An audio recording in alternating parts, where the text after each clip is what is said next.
오늘은 최지연 변호사님 함께합니다. 안녕하세요. 네, 안녕하세요. 오늘 준비된 사연 만나보고 얘기 계속 나눌게요. 네.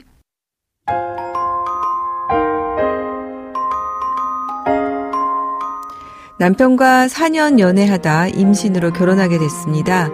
남편의 집안은 식당 사업을 해서 부유했고 저는 평범하지만 화목한 가정에서 자랐습니다.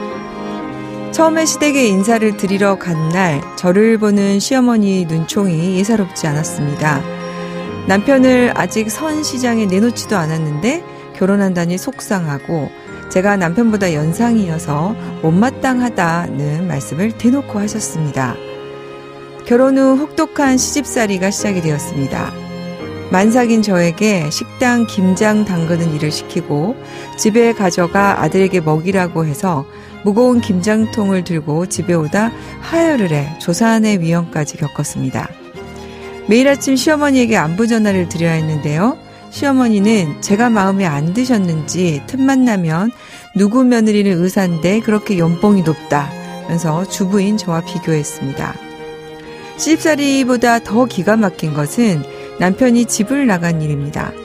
대기업에 다니는 남편이 여직원과 불륜 사이였고 남편은 상간녀를 데리고 시댁에 들어가 버젓이 동거를 했습니다.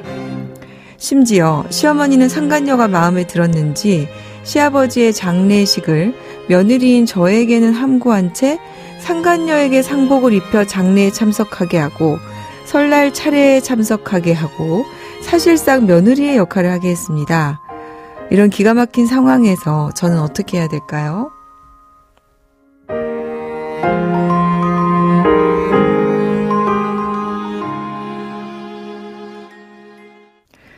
참 저는 이런 사연 볼 때 요새도 이런 집안이 있나 네. 그런 생각이 드는 사연이에요. 네. 지금 혹독한 시집살이도 모자라서 지금 남편의 외도를 시어머니가 적극적으로 지금 용인하면서 가세한 것 같습니다. 변호사님 어떤가요? 네, 그렇습니다. 요즘 시대가 변해서 사실 이런 시집 사이를 참고 살 만한 분이 몇이나 있을까 싶은데 그걸 참고 사셨다는 게 참 우선 대단하다는 생각이 들고 그러게요. 네, 그럼에도 불구하고 이제 남편이 부정행위를 하고 또 이제 그 부정행위를 시어머니가 제지하지는 못할 망정 여기에 가담하였다는 것이 참 많이 안타깝습니다. 지금 만삭인 며느리에게 지금 김장을 하라고 하고 또 매일 아침 시댁에 안부 전화를 하라고 하고 또 다른 집의 며느리와 비교까지 이건 정말 이제 부당한 대우인데요. 이혼 사유에 해당하겠죠.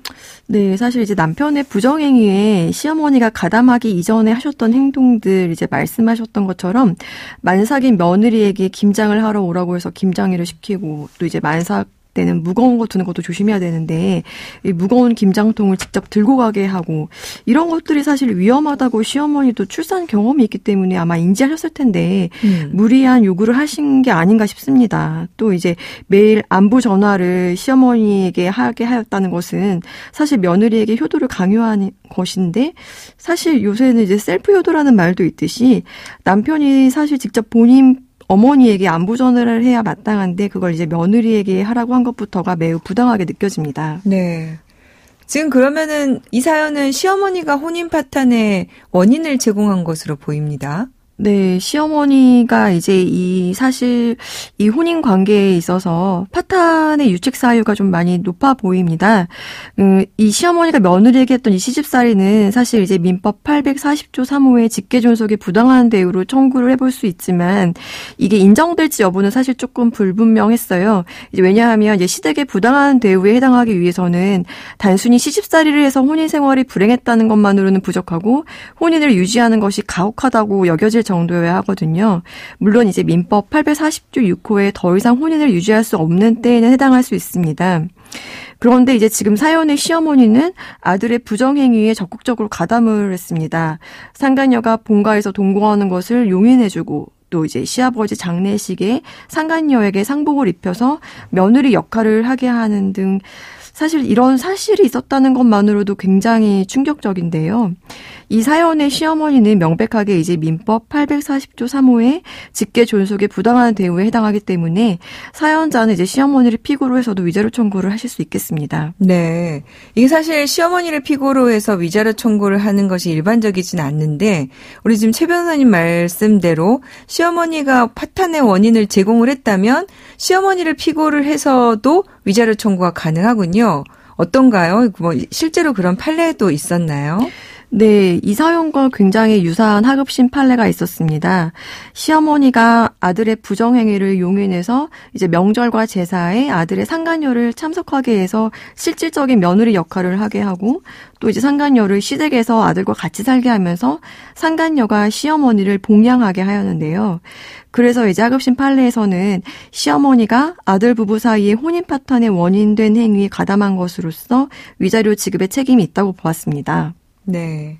사실 이제 저는 보통 상담을 하면서 이렇게 이제 부부 생활에 직접적으로 이제 부모님이 개입이 된 것이 아닌 한은 시부모님을 상대로 해서 위자료 청구하는 것은 가급적 자제를 하라고 많이 상담을 드리는데 이 사연 같은 경우에는 시어머니가 워낙 지금 적극적으로 개입을 해서 그 상간녀를 며느리처럼 하게 하고 아니 어떻게 시아버지 장례도 알리지 않는 네. 이런 경우가 있어서 이런 경우는 정말 예외적으로 시부모를 상대로 해서도 시어머니를 피고로 해서도 위자료 청구가 가능하고 그러니까 그거를 말릴 수는 없을 것 같다는 생각이 드네요. 네.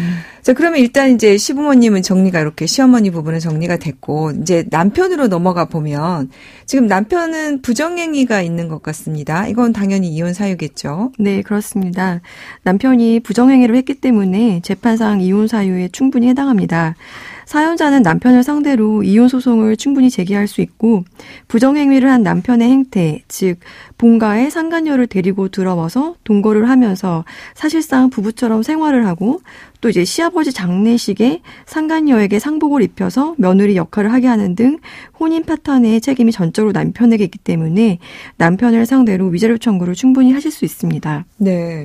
이 경우는 일반적인 경우보다 좀 위자료 금액이 많이 나올 것 같은데 어떻습니까? 어느 정도나 나올까요? 우선 이 위자료 청구 소송의 액수는 적게는 이제 500만 원에서 최대 5천만 원까지는 나오기는 하는데 지금 남편이 한 이제 부정행위 행태 또 이 부정행위 기간과 또 이 부정행위를 통해서 혼인이 파탄된 그 영향, 이런 또 남편의 태도, 부정행위 이후의 남편의 태도, 뭐 이런 것들을 복합적으로 고려를 해서 법원이 결정을 하고 있습니다.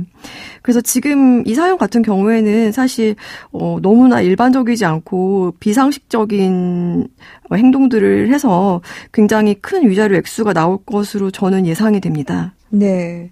아마 이제 뭐 상간녀 위자료 청구는 당연히 가능할 테니까 아마 이 경우에는 상간녀와 남편이 적극적으로 지금 혼인 파탄의 원인을 제공한 것으로 보여져서 일반적인 경우보다 위자료 액수가 좀 더 나오지 않을까 생각이 들고요.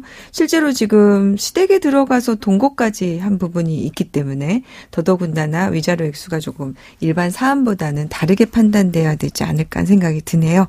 네, 오늘 사연과 관련해서 최 변호사님 도움 말씀 감사합니다. 네, 감사합니다. 오늘은 최지원 변호사님과 함께 했습니다. 양소영 변호사의 상담소 양담소는 내일 또 문을 엽니다. 끝곡 김현철의 오랜만에 들려드릴게요. 양소영이었습니다.